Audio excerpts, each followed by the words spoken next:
Good evening, good afternoon or evening. I never know whether 5 p.m. is evening or afternoon, but greetings to everyone. Welcome to Sunday Afternoon Talk. Yes, my name is Kaja. I'm saved by grace through faith in Jesus Christ. We are today broadcasting live, of course, on Facebook, sorry, and we'll have a delayed broadcast on our YouTube page for this evening's conversation. As you know, on this particular segment, we talk kingdom initiatives, all the work that is done through, other initiatives that support the work of the church, across a number of areas. And so we are profiling a particular kingdom initiative. We'll talk about that shortly. But perhaps as a start, before I introduce the conversation and our guests, maybe let's open in prayer. Let's close our eyes. Thank you, Lord, for this opportunity. We pray in the name of Jesus Christ that as we start this conversation, that you are with us. Take over, Holy Spirit. Speak through us. Speak through your servant who has come to join us today. Speak through me as I facilitate this conversation, and that those who are listening may be empowered, they may be encouraged, they may be edified. And above all of that, that you may be glorified. In the name of Jesus Christ, we pray. Amen. Amen. Thank you. So once again, greetings and welcome to Sunday Afternoon Talk. So we know we took a break in September because we had the annual testimonial conference that House of Testimony hosts, and therefore we are now reconvening across all our segments. And so this is the first conversation since the September break. We are joined by none other than Pastor Sambisi. I think a lot of people might know you. Well, not might. A lot of people know you. You're no longer. I always say you're no longer a guest on the House of Testimony. You're a friend of House of Testimony. But let me welcome you, Pudis. How are you? The Lord is good, Dr. Jaja. How are you, my brother? No, God is good. Thank you so much for joining us once again. The journey is quite, it's been many years. We started with you in late July or early August 2023. We had another conversation sometime early last year. You are back now. So each year you always find a way of coming back. So, that's why I'm calling you a friend of this initiative. So thank you so much for joining us. We did reach out to you and you did avail yourself. So, but I do want to acknowledge that we've had, a lot of people joining the work, following the work from this year, others from maybe late last year. So they may not know you. So I just want to give you an opportunity to say a bit about yourself, and then we can have the conversation. Thank you so much. Thank you, Dr. Jaja. Greetings to everyone in the wonderful name of our Lord and Savior, Jesus Christ. Once again, it's a privilege to be here in this platform of the House of Testimony. As the host has said, it's not my first time. I thank God that once again I'm here. Yes, I'm Pastor Zamubuntu Sambisi. I'm pastoring under the umbrella of the Assemblies of God, Back to God. I am in Bloemfontein, pastoring a local church in Botshabelo, 60 kilometers from Bloemfontein now. Okay. I think the last time, when we started in 2023, I was in phase 2. But since the beginning of this year, I am pastoring at Botshabelo here in the Free State. Thank you very much. I'm a married man, of course, to my beloved wife, Brenda. We are blessed with children, 2 children. My daughter, Zotando, who's studying at Vets. Okay. And our last born, Lina Mandla Ikas Lemvana, who's doing grade 10. Okay. Those are my 2 kids within marriage. I've got others before I met the Lord Jesus. So that's me. I love the Lord very much. Thank you so much for that, Fundis. So, okay, it's good to know that where you are now. I think the last time, as you say, you were in another local assembly. So now you're in Botshabelo. So thank you so much for that. yeah, we also pass our greetings to Mama and the kids, and yeah, we you know we are keeping the family in prayer. So we do want to appreciate that she has also released you to join us on a Sunday afternoon. So let's get into it, Fundis. I know there's an initiative that you've been working on, you're involved in. I want to give you an opportunity to talk about that here at this point. And perhaps as you talk about this initiative, the key question that I had, was why this initiative, particularly because I think it also, as we have put out in the post, it seems to be targeting young men. So why this initiative, or maybe what is this initiative? Why this initiative? Thank you, Doc. Yesterday, the Lord blessed us.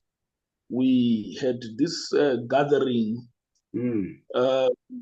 of the target was young men. The invitation went out for young men, inviting them to sit, and have a roundtable discussion about dealing with bitterness and anxiety before they get married. But we were surprised actually to see that the response, there were even married men. There was a pastor also in our midst, and an old man who's actually 81 years old. So the turn-up was wonderful. Wonderful. This gathering, Brother Chacha, firstly, is influenced by a personal experience. Okay. Myself, growing up without my father, got married. I'm 23 years married now. I had certain experiences which I thought I dealt with as a young man, but I saw them manifesting themselves within the marriage. Okay. I saw the bitterness manifesting itself. My father was never part of us. I was 2 years old when they divorced with my mother, and my mother was pregnant, my sister. I buried my father in 2001, even though he was part of my life, but I've found myself in a situation that it was my responsibility to take care of him when he was sick. Sure. And ultimately buried him. He left us at a tender age. He was only 51 years old. He had a condition. Okay. But I actually found out, Uguri, even though I have buried him, inside me, I was harboring this bitterness that he was never there for us. Yeah. Especially because we knew where he was. He was working in George, and they was living with another woman, raising children of this woman. He was never with us. So that was really, it hurt us. It hurt us a lot. 18 years down the line, by the grace of God, when I got saved, by the way, I got saved in 2002, a year after I've buried him. For 8 years, I got married in 2002 as well. Okay. For 18 years, I carried that bitterness and hurt. It was only through because wherever I was, I remember talking in my half brother's wedding, 2017. My point of departure is that my brother, that our father was never there for us. In 2019, when I lost my sister, Ozemvagwam, when I spoke on behalf of the family, that was my point of departure. That, you know, my sister, this and that, but our father was never there for us. So you'll get me whenever I talk, I never leave. Everyone should know that my father was.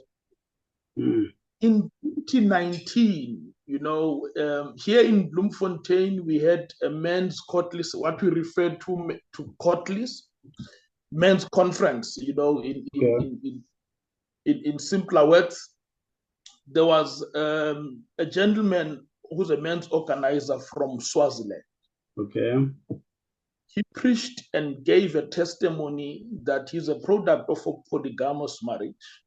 In his testimony, his mother was not the first wife. She was the second or third wife. I can't remember correctly. And he told us about the prejudices of being a product of a polygamous marriage, that you are not entitled to anything. So he had to start, you know, building a home for his mother, his siblings before he and I started with himself.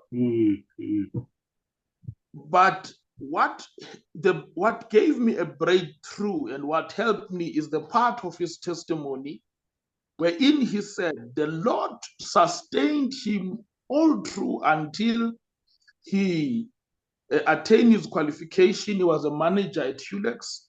Okay. He became a manager. He worked, and then he built a home for his mother and siblings. He got married and built a home.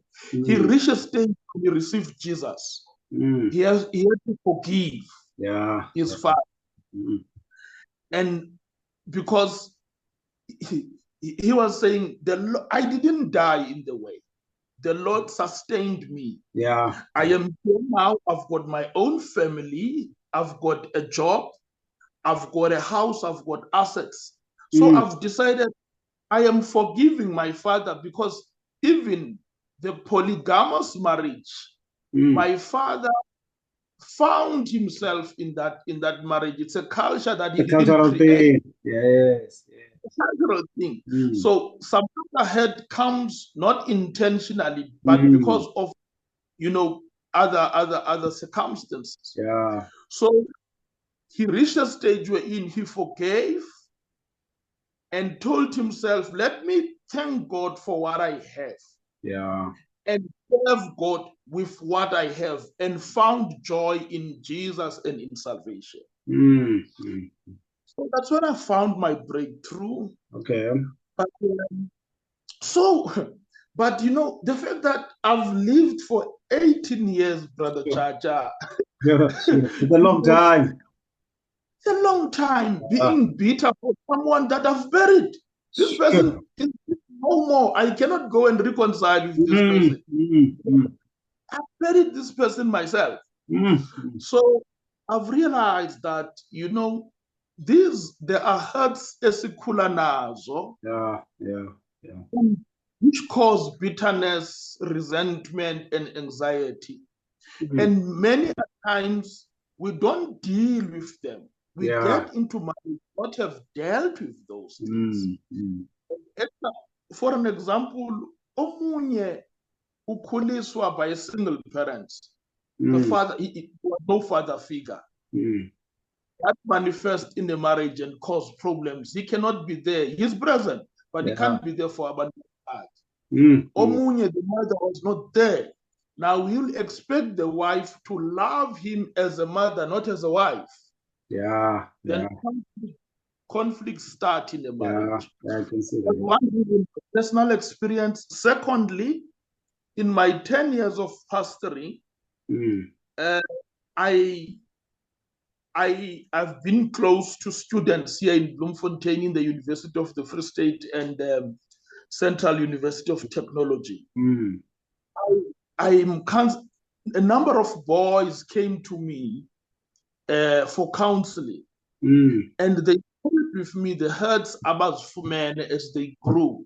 Uba agantandi, because I'm the only one osinswayo in the family. Abasinswanga ekaya, they are very deep in culture. I'm the first one, but because of that, Utanda, my brothers and the others, a number, Ubaba was not there for me.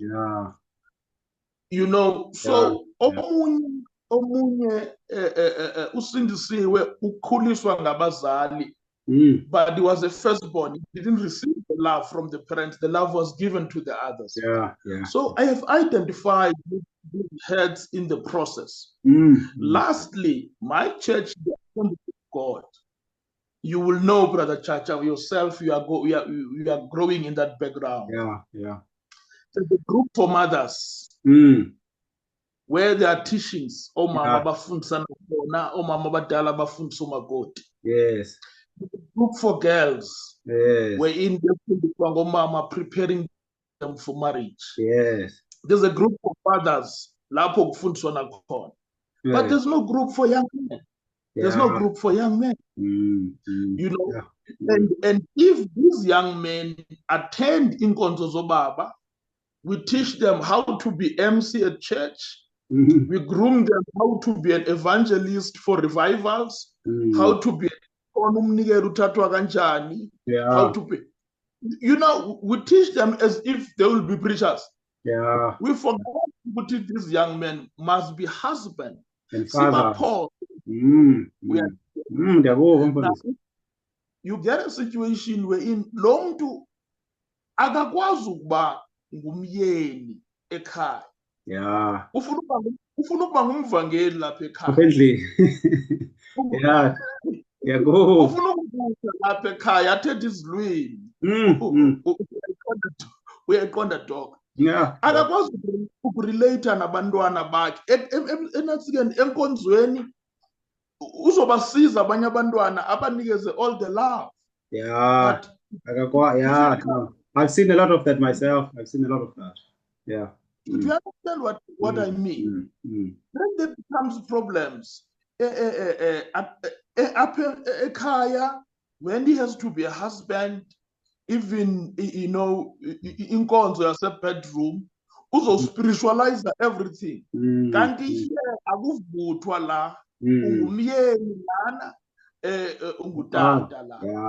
Because that's what needs time, needs attention, needs to be serviced. You need to be intimate now. Abantwana needs love, support. You need to give them time. You need to tell them that to love them. When there are meetings, eskolweni, when there are prize givings, you need to be there. You need to watch them playing sports. You know, and ungathi no mina ngine meeting yamadikoni ye leadership. Hayi mina nginemvuselelweni anginalo ixesha loba. No. You know, abantwana balimele ngento ezinjalo to. So I've identified those kind of problems, and then I told myself I need to do something about this. Sure. Thank you so much for sharing that. I mean, I appreciated the personal testimony. I always find I mean, I don't know a lot about the initiative myself. Of course, our listeners are also hearing about it for the first time now. But I think I've found I've seen so much power when you've gone through this. It's a personal testimony. I mean, and God then has, in a sense, I would say, used that your own experience and is then called you to go and do this work. And I just find that powerful because you've walked that journey of bitterness. Not that it's the right thing. And no one is saying it's right. You've walked that. So even as these young men come to you, you can identify with that. So I mean, I'm just saying, I was listening to you sharing. I didn't know the whole background. It's the first time, even though we've had a number of conversations, it was also the first time hearing that background around your father and the 18 years. I mean, it's such a long time. And I think I want to touch on a number of points because it's the personal, of course, the counseling you've done with, the young men that come to you. And of course, what you are saying, I mean, I think I've seen a lot of this where, absent fathers, but so it's not an absent father in the sense that they are not in their life, but there are many people in the church who are leaders and pastors and all of that, elders and deacons, but they don't have time for their children, like you were saying. The only time they have conversations with their children is when they talk is prayer and scripture. They don't go to sport or academic work. They don't, they're not there. And those children are empty. And in fact, there was someone who came to do a testimony growing up as a Christian child. She said exactly that we resented the church because our parents, and she was saying, I understand that my parents had a calling. I didn't have a problem with that. But it's almost like we didn't exist in all of this, and we didn't understand why, our parents did not make time for us and all of that.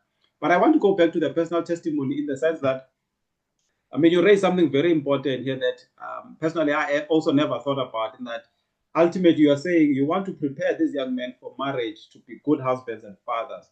And I'm linking it to your testimony about how difficult it was for you. Like, this thing of someone is long gone, they're buried, but you harbor this bitterness, and you can't go and say, hey, masilungise man leno because akasekho.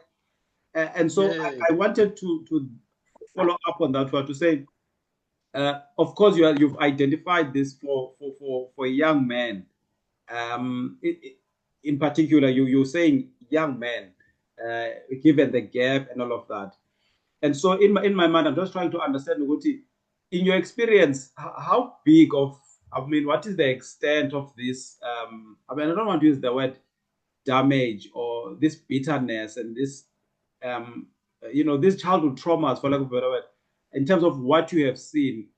And I know you were saying it affected your marriage. I just wanted us to go, even if it's not your, in detail, just to understand what does that look like, so that we can just have a sense of how does this bitterness that I carry as a child growing up, maybe with an absent father, for example, how does it translate, even in terms of the young men that come to you and talk to you? How does it play out? How does it manifest in terms of carrying bitterness and then carrying it over to where in your relationships and all of that, if that makes sense?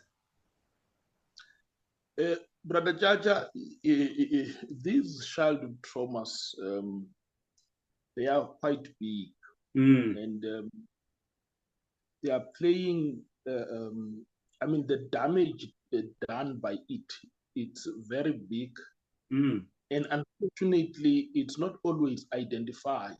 Okay. Because it's not something visible. Yeah. These are scars which are, inside you. You understand? One, you will hear among young people who have been hurt by these situations, they will tell you, I don't believe in marriage. Marriage is a scam. Sure. Because for starters, they don't understand why the parents separated or got divorced. Myself, before it took me a long time, or it was only after I got saved. Yeah. After the love of Christ healed my scars. That I understood the importance of marriage. Okay. Otherwise, it was, there's no need for this. You understand? Marriage, I don't want to hurt anyone. Okay. Because, I hear you. Yeah.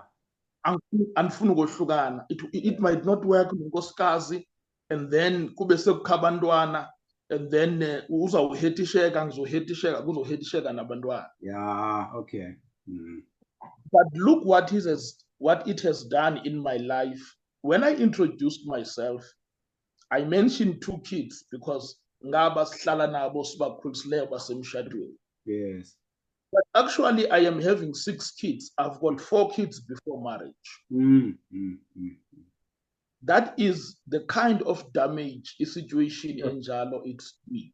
Yeah. You lose trust. You don't trust anyone. And in the process, you become involved with multiple people, multiple women. Yes. And in the process, there are children outside marriage. You understand? And even in the setup of athi sesindisiwe sebekhulisiwe abantwana baphila with this bitterness apha abantwana umama ube absent okanye kubabini abazali umuntu ubone the parents prioritizing the church especially abefundisi anikele umfundisi ngexesha lakhe ngemali zakhe afundise abanye abantwana kodwa xa kufikele ixesha lokuthi abakhe abantwana must go to tertiary, there's no money. You understand? These things hurt abantwana in the process, and then they are harboring these things because I've said they are not visible. Kufike ixesha lokushada bangene emshadweni with these things not dealt with. Okay. But again, the church community has a tendency of pressuring young people, especially young men. Yeah. Once umntwana simbona ukuthi he has a job, he's driving, you know, the first question solo xa sidibana na endoda ushata nini kunini usebenza, you know. Yeah. No one has sat down, Brother Jaja, with that young man. No, they're both. Are you ready? You know, are there things that ekukhuleni kwakho as some, you know, traumas eziphaphekileyo? You understand? It could be. It could actually, to jump in, it could be that part of the reason why some of them don't get married or they take long, even as that, like you were saying, they are scared because they don't want to hurt people, like you were saying. You know, they've got traumas that they are there that are lingering, and so and no one has actually sat down and said, actually, no one is sitting down with them and ask and have that kind of a conversation with Mona. Every time sidibana na endoda ixesha liyahamba uthatha nini ithini ingxaki yakho. We understand. So what I'm trying to say, this is abanye ke end up getting married out of pressure, having never done these things. So, then izivele emshadweni, few years down the line awusebenzi lo mshado, it leads to divorce. So then I am saying, you know, in my having dealt with those types of situations and having read, because I found an interest on this, and I've gave my duty to research and read books about marriages, about engagements and other stuff. Okay. Then I concluded that the best thing, or maybe let me quote Miles Monroe in one of his books, which deals with singleness, engagement, marriage, and life after divorce. Uthi umanzi, before you get married, deal with all your fears, with all your problems. If you need, you have to get professional help. Get that help first as an individual. Okay. Before you go to mazingaveli ezinto for the first time premarital counseling. Oh, okay, go. Khawudibane wena ne-fears zakho as a person. Okay. Yonke izinto zikwenza bitter and ezikunika i-resentment. Udilishane nazo wena. We understand. So that xa kufikelele ixesha uba you get married, ubudilishane nesiqu sakho. Then you are ready now to get premarital counseling and to be married or to become a spouse to the other person. That's interesting, and I never thought about this because I also found premarital counseling quite powerful. It helped me a lot, but I never thought about it in the sense that as you raise it, actually there's even a step before that that you deal with yourself, because I've seen, you know, in my circle as well, sometimes what happens is that even if people have, but sometimes they go only when there's problems. So what you find is that if the other issues that are personal,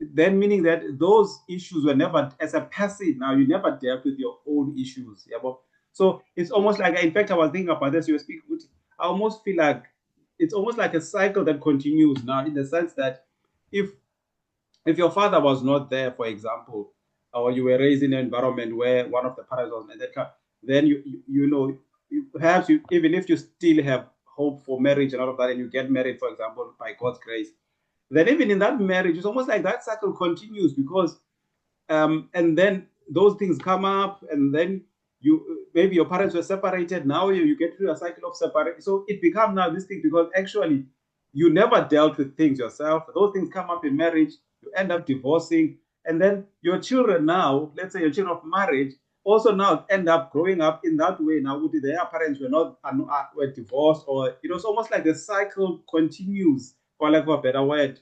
And that's what I'm picking up, until we deal with these things, this cycle. Perhaps some of the reasons why some marriages don't work is not actually because we can say it's just the work of the devil. Yes, we admit that he's out to get marriages, and he may use certain things, but there are things that we should also capacitate ourselves. There are things that we should do, to help ourselves. There are issues that we need to deal with, as Kaya, for example, to say, hey, I've got these fears.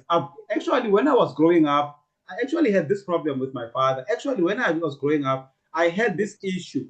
Deal with this issue before marriage, because otherwise it becomes, and almost it links out to that question I was going to ask Guti, which you started to address when I'm finished. I was going to ask Guti, why is it important? Because now I'm starting to see the why as you were speaking. But okay, this is why it's important to address, because ultimately these issues end up affecting marriage. And then even the institution of marriage, which is a God ordained institution that God loves, actually doesn't work, and people don't see it. I mean, I've heard people say, but why must I get married? I divorce and what's the point? So I just see the power of, and then maybe the next question will be, then you convened based on all of these reasons, your personal reasons, your church-related work, and all of that. You then convened this dialogue, or I don't know what's the right, this dialogue or this engagement, a roundtable. I just want to get a sense. I mean, yesterday was the inaugural conversation, if for lack of a better word. What were the kind of conversations? What were the issues? How did that go? Thank you, Bill. Yeah, yesterday was the inaugural one, and maybe first I must say I did try to do it in the church cycle. Okay. I found Uguti, because it's not something on our yearly plan of the church year plan. Okay. Yeah. Year plan better. No one understands where I'm coming from. Even pastors don't understand where I'm coming from. And, I had a conversation with a dear sister of mine who's a social worker. Okay. And she said to me, Sambisi, this is your calling. This is your vision. It will never work. What God says you must do, ask God for direction. Okay. How must you do it? Okay. And then I pick up a date, and I arrange for a poster, and I posted it. I said earlier, my target was young men. I expected about 8, 9, 10 young men. The students that usually visits me and will have a braai, and then we had a conversation. But yesterday we ended up having 14 married men, and about 17 young men. Married men. So sure. No, it was quite a group. It was quite a group of people. my presentation was preparing for young men. And of course, when I saw the response, and the response, I nearly, Doc, I nearly canceled the event last weekend because there was only 3 people responded last Sunday. But yeah, my wife said to me, no, don't lose hope. Yeah, people like to respond at the last moment. Yeah, I'm telling you, the momentum started to, to rise up Thursday, Friday, Saturday, and even an hour before the event, Sure. there were people who are responding.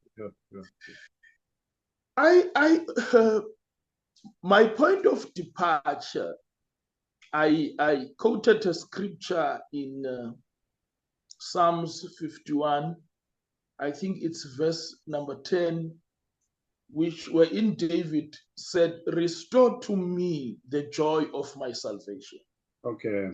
And I was saying to them, the reason, or bitterness, resentment, and anxiety has a tendency of stealing the joy of our salvation. We will find ourselves in the house of the Lord, but we find we are not happy. The joy is gone. Into yobalapha, it's just a duty. Yoba, where I belong to this church. I am here, but I'm not enjoying what I'm doing. Let's deal with these childhood traumas which caused and resentment and anxiety. And I pinpoint the causes of that. Okay. Growing up without your parents, not knowing your father, abuse, sexual, physical, emotional, and so financial. Growing up, omunye ubona ukuthi, the treatment is not equal ekhaya. All this, abazali being too harsh on you physically, not having a stable home, ukukhula ngaphandle kabazali, kulo nyaka uzibona kudabawo, kulo nyaka uzayo kutata omncinci, all those types of things. Umama uyasebenza eGoli, but akanaxesha lami, found another spouse, ngizibona ngikhuliswa ngumakhulu. All those types. So after identifying the causes, then I outlined to them the end results of these causes. After that, I've paused and asked anyone who can relate with these types of situations. I shared my personal story, of course. Yeah.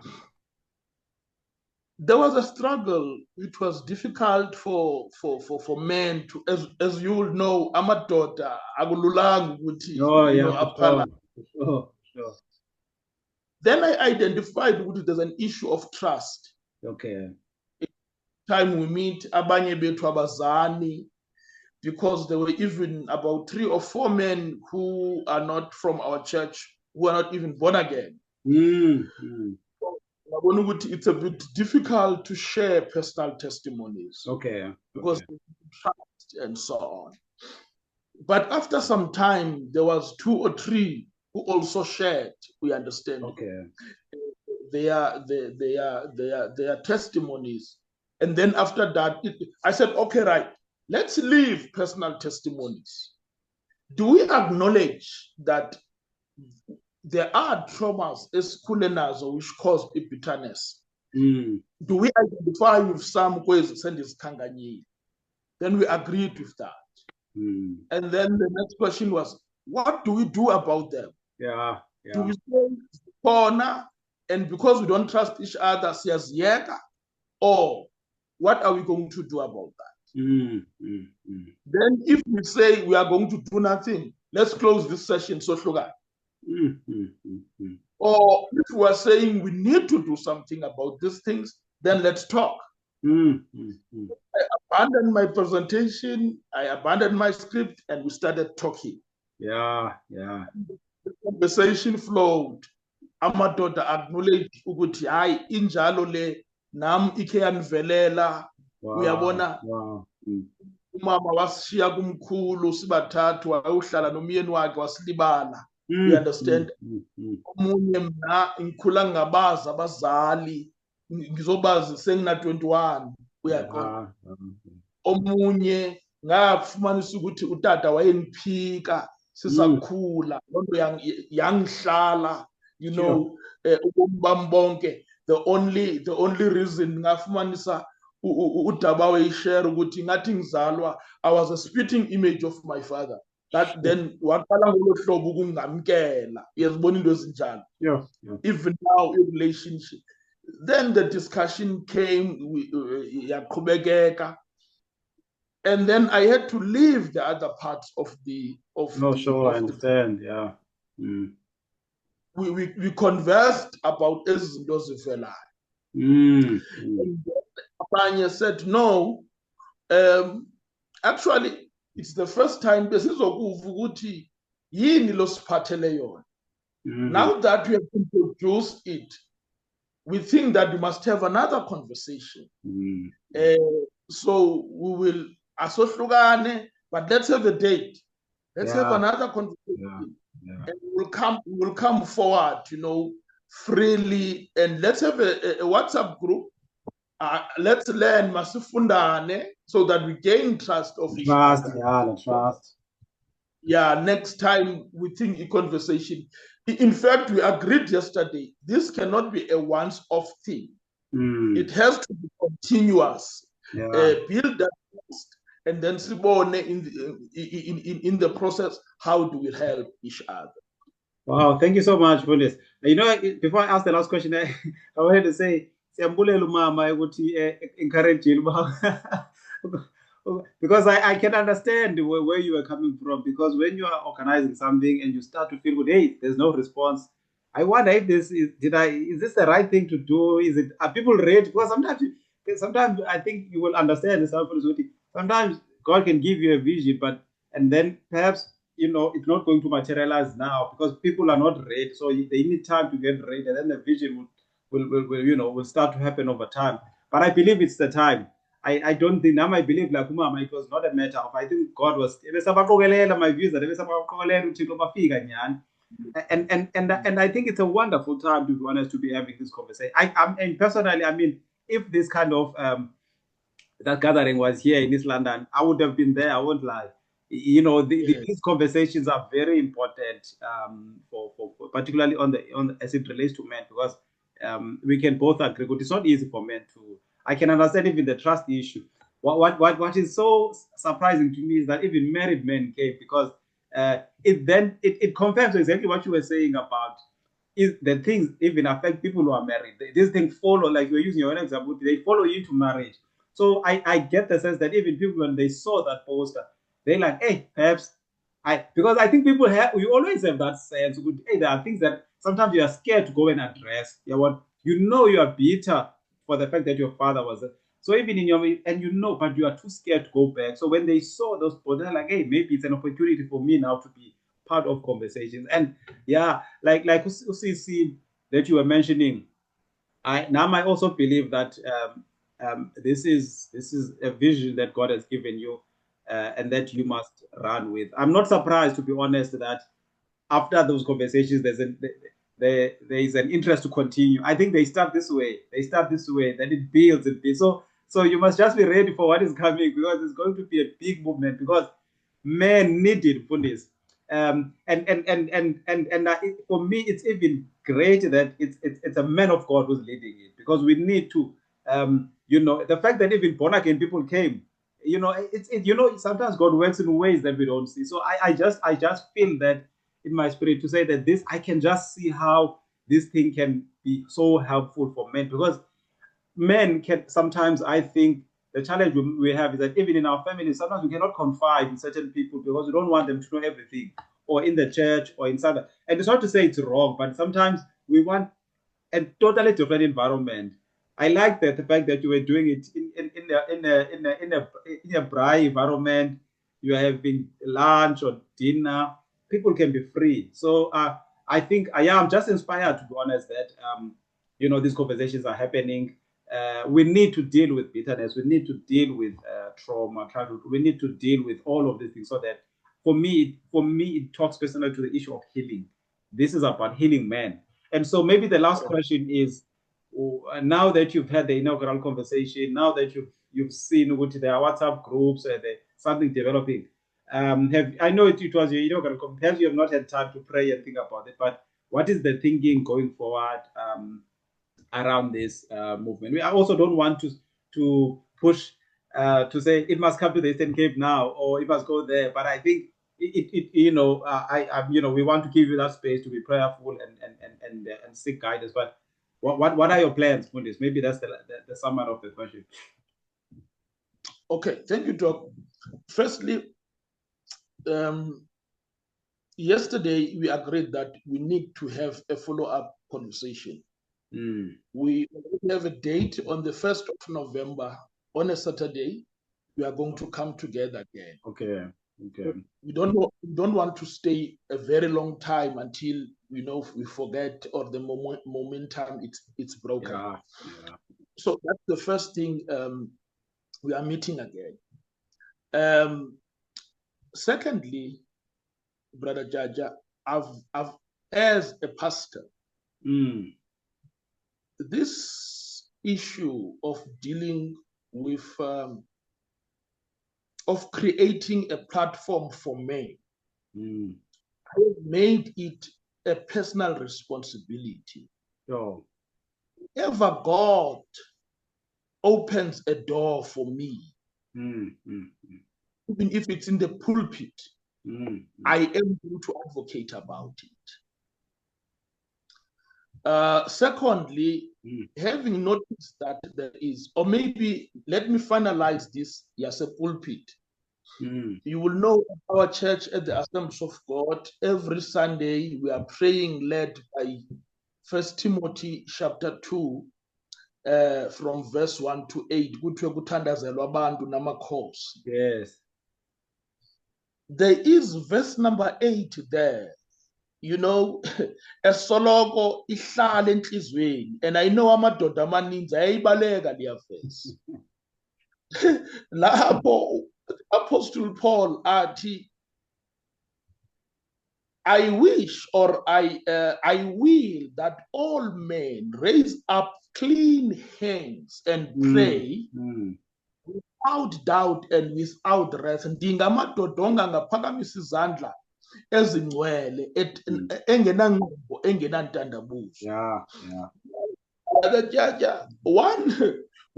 One time when I was meditating about that, the Holy Spirit asked me a question.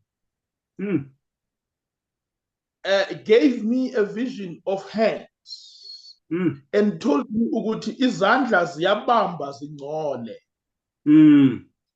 When you are saying that this verse is saying amadoda phakamisa izandla ezingcwele engenangqumbo engenantandabuzo, i-reality is that zikhona izinto ezenza amadoda ingqumbo, ezenza amadoda intandabuzo, doubt.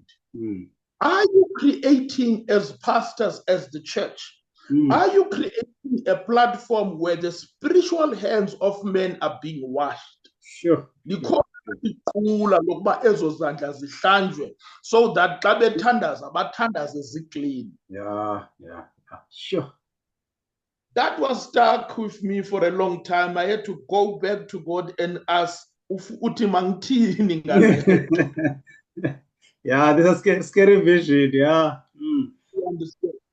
So I have gave myself that responsibility, whether it's in the church, whether it's outside the church. And a platform has to be created where men come together, talk about the issue, the anger issues of men, the doubt issues of men, and look unto the solution, so that the scriptures are fulfilled. Amadoda phakamisa izandla engenangqondo engenantandabuzo. Because if we continue praying each and every Sunday, whilst people, the church community knows ukuthi those hands are not clean, then they will not have confidence. We will be hypocrites and they will look to us. And God is going to judge us one day. Further, having noticed that there are trust issues, some other young men and some other men have personal issues which are sensitive, which they are not prepared to share in the public. Then that made me to avail myself kakulu to young men for one-on-one session, wherein I'm creating that trust between me and them. I was saying to the young men, Izolola, I want to have a relationship with you wherein nizonibona ninganiboni njengomfundisi. I want to see me as a father onokuthetha ntoni na ufuna ukuyazi. Uma ngaba ufumana a spiritual attack 12 o'clock midnight, you must not be afraid to pick up the phone and phone me and say, Mfundisi, kwenzeka lokhu na lokhu. That's the kind of relationship that I want to, to build. So that is my position, Brother Chacha. Inside and outside the church, I've given myself that responsibility. And as you know that from time to time, invite ngabefundisi mhlambe ezikoteni nakwenye imihlangano yamadoda. I will spread this message. I will advocate. Wonderful. This one edilishana namadoda na layer yet depression within the church community understand. These are my babies, my brother. I am prepared to go anywhere to go and deal with them and spread the message around them. Wow, thank you so much for this. Thank you for the boldness, because it requires boldness as well, and of course to be able to touch on these topics, because they are not easy, as you say, especially in the faith community. So we thank you for in fact it's your obedience actually to what God is saying. As I say, Mfundisi, I think it's for me, it's very clear that this is a call of God and God wants you to lead this work. So I don't think I'm preaching to the converted myself that you know that. I think you know that God, and I'm happy that you are bold and courageous and you're going ahead. We wish this initiative all the best. I just pray that sometimes actually what I've seen is that it's not about how big or big numbers. Like you were saying, the 8, sometimes it's just about the one-on-one. The one-on-one is very important, as you were saying. So, and you allow God to take it in that direction. So thank you so much for that. I want to bring it to a close. I really do appreciate this conversation, because now you even reference this scripture that we read. I was actually looking at, therefore I want men everywhere to pray, lifting up holy hands without anger or disputing. The anger, you are dealing with those things, so you are implementing scripture, you're making it very practical. So thank you so much for the time. Thank you for coming, when we extended the invite to you, you agreed to come and share more. We pray a blessing over this work. We will continue to pray for it. We will support, this kind of initiative. That's why, we ask people to come and share, because we believe we have a platform that can reach even beyond, the locality where you are, so that even other men, everywhere, God may even raise up other men to take up the mantle, and do similar things, So we are just thankful for them. So maybe with those, let's close it. I'll ask you to say prayer and closing, but I want to thank you and thank your family, for this time that you've come on board. I know that a lot of people who, when they saw the poster, they were like, "Hey, I want to watch this with my son." Single parents and those kinds of things. To see, I've got a teenage boy. He must come and watch. So those people are being helped, I believe, already. So thank you so much for this, and we wish you all the best. God bless. If you could close for us in prayer. Oh, sorry. If you may allow me, before you pray or before we pray. I just want to conclude by these words, Yes, we grew up, we've been hurt, but there is a God who is love and heal us, can take away that hurt and replace it with love, because uluthando yena, his love himself. God can change the narrative. We can find refuge in them. He can heal us and restore us and make us whole again. And he can make us trust again, you know, when we trust. And you went through that situation, and God, you know, I'm sure you're still in a process of healing you. And we can count on his promises, because he promised us he will never leave us and will never forsake us. Amen. Amen. Thank you so much, Chris. Thank you so much. Yeah, if you could also close for us in prayer as you building from those words. Thank you.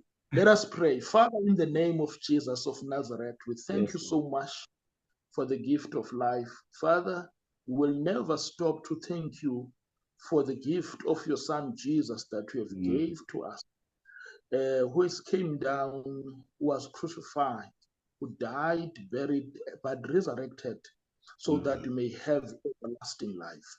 We thank you for this opportunity again. We thank you for this wonderful conversation that we have with Dr. Jaja, the founder of the House of Testimonies. We pray for this ministry, that it may grow and continue heal thousands and thousands of people. We thank you for this ministry that has started once again, of sitting around with men, dealing with their childhood traumas, bitterness, and resentment. And we know, Father, this is coming from you, that we are going to help us going forward. This afternoon, I want to give you all the praise and glory. Father, I want to confess once more that there is no God like you. We acknowledge, Father God, your Lordship and your Majesty, in the mighty name of Jesus Christ, the Son of the living God. Amen. Amen. Thank you so much for this. Once again, at this point, we say goodbye to all our viewers. For this, I think, to say to our viewers, we don't put this aside something so profound. He says God can turn hate into love. I thought that was powerful. So I hope as you were listening that you take that with you even as you start the week. Please meditate. I believe that's a word for someone. I believe that's a word to say, whatever hurt, it may not even be related to this particular conversation, but whatever hurt you've gone through, God can change that into love. So thank you so much. We will reconvene in 2 weeks' time. Have a blessed evening further. Thank you. Thank you. Thank you.